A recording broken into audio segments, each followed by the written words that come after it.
Comme de plus en plus de Français, vous utilisez peut-être l'IA générative dans votre quotidien.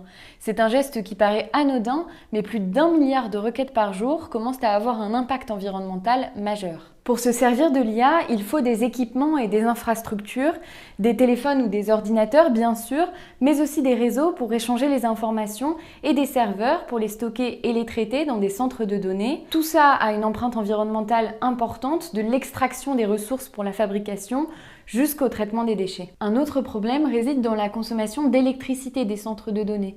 Elle pourrait être multipliée par 2,3 d'ici à 2030.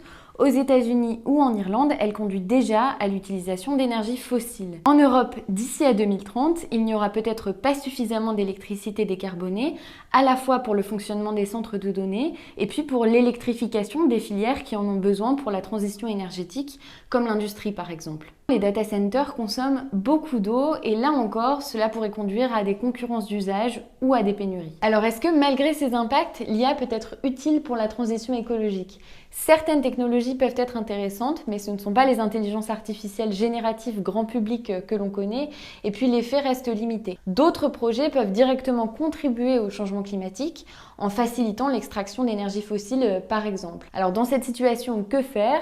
Le Shift Project ou l'ONG Data for Good formulent des propositions.